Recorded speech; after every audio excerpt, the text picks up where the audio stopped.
David Licauco, abay ipinaglaban ang kanilang bagong magiging proyekto nitong si Miss Barbie Forteza. At ano na nga bang kaganapan ni Barbie sa South Korea ngayon? Ang lahat ng yan. But before that, if you haven't for today's video, si Barbie Forteza and Kailin Alcantara is having a blast on their trip to South Korea.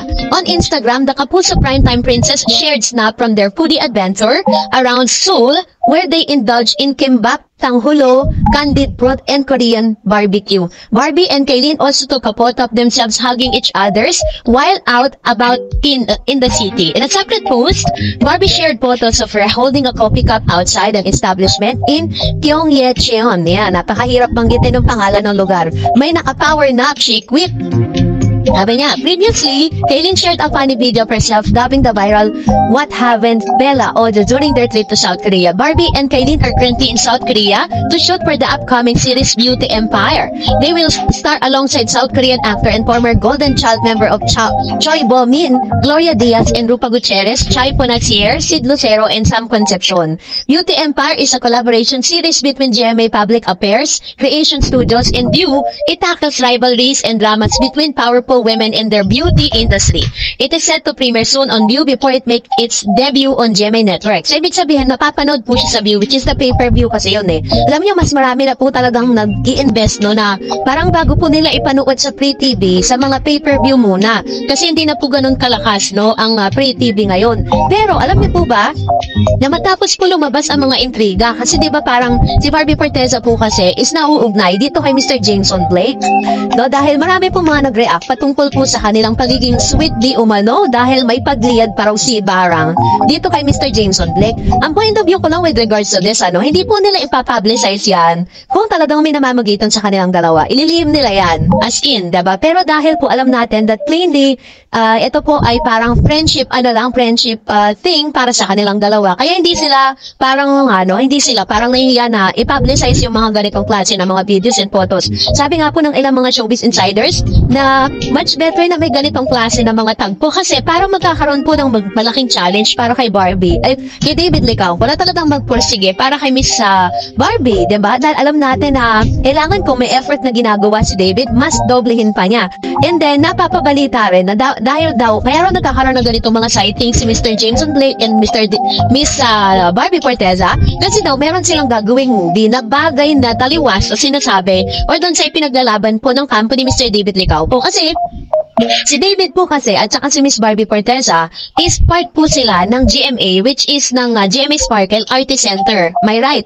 And then itong si Mr. Jameson Blake po kasi is ABS-CBN. So ngayon syempre bilang mga A-list na matatawag din naman dito po sa GMA, mas pina-priority ng GMA yung kanilang mga talents, 'di ba? Hindi naman po sa pag-degrade kay Mr. Jameson Blake, pero mas marami na rin kasing na-achieve itong si Mr. David Licauco, mas marami na rin siyang pinagbidahang mga projects kaysa kay Mr. Jameson kasi laging si Jameson parang hindi pa po siya gumanap bilang bida, 'di ba? So parang ang pinaglalaban dito is kung meron mang movie na lalabas si Jameson at si Miss Barbie, mas uunahin at mas pina-priority ng GMA ang proyekto nitong si Barbie at saka si David. Kaya hindi po tayo dapat mangamba, no? Katulad ng mga pinag-uusapan ngayon na kahit po maraming mga may kinilig, 'di ba? Pero that's just a part of their friendship.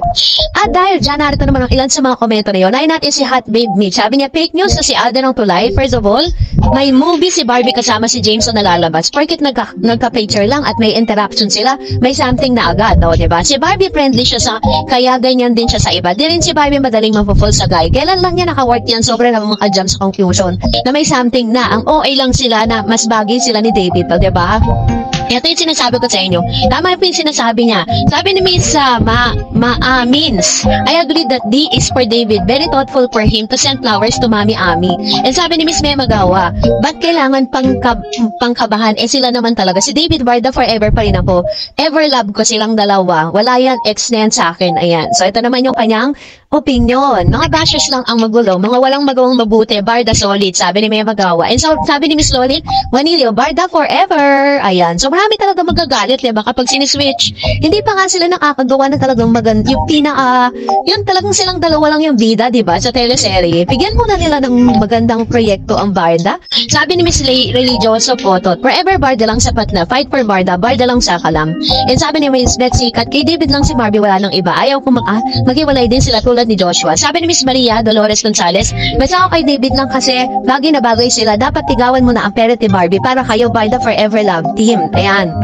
Ito naman yung kayang comments, ano. And I know that David ni Calco is, parang tumatiming, ganyan. Parang daantayan nga lang silang dalawa. And I know that there's something special between them. Sabi ni Miss Samabok, medyo matagal na din na artista yan si Jameson, pero hindi siya nag-bloom. Kaya ngayon, medyo dumidikit siya kay Barbie. At ngayon, puro pictures silang napansin ulit siya sa mga tao. Pero Barbie pala kaibigan talaga, o diba? Ito yung sinasabi ko sa inyo. Sabi ni Miss Corrida Ordensa, kung totoo si Alden ng tulay, may din sana na kay Barbie yan. Basta David sapat na. Ingat na lang Barbie. David Licauco, God bless. Ayan. So, salamat po. Totoo naman, diba? Kahit sino pong tumulay, kahit sino pang mamagitan between them, si Miss Barbie pa rin na magde-decide at the end of the day. Sabi ni Miss Josephine, mga kabarda, may movie sila, 77.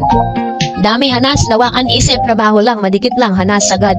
Hindi ganyan si Barbie, decente si B at isa pa palagi kasama ang daddy ni B. So, yun pala yung kanilang movie na 77, ano. Another one, sabi po ni Miss Christian Laceda, okay lang naman kung magiging lap team sila, bagay sila. Anyways, walang Barda, pinuwag na ng GMA, kaya lang taga-ABS Jameson. Sana lipat na lang si Barbie sa ABS para maalagaan ang lap team nila ni Jameson. Magaling mag-handle ang lap team ang ABS-CBN. Hindi naman totoong binuwag ng GMA ang Barda. Wala naman po ganon, ganap, diba? Sabi naman po ni Miss Casino, honesty, cute din naman si Jameson, and I heard na magkasama sila sa movie na P77.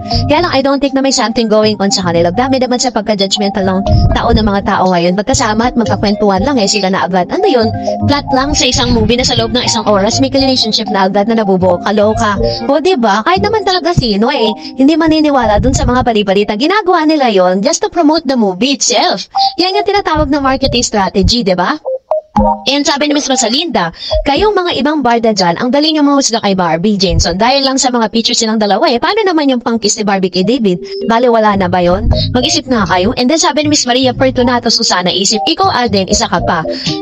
Ako, di ako bashers, pero alam ko kaibigan ka, ikaw ang tulay, di ka pa din magtatagumpay. And sabi ni Yani Robles, ang showbiz ganon, GMA7 style, kaya tenga si Jack hanggang sa magselos sa mga break na dahil tambal kay David. Ngayon, nagkanin na si David, tinanggihan naman at fair sa iba. Yung pagdikit na kay Baby G, kay B kay Jameson, diktayan ng mga GMA, pasisikat niyo, tusan si Baby.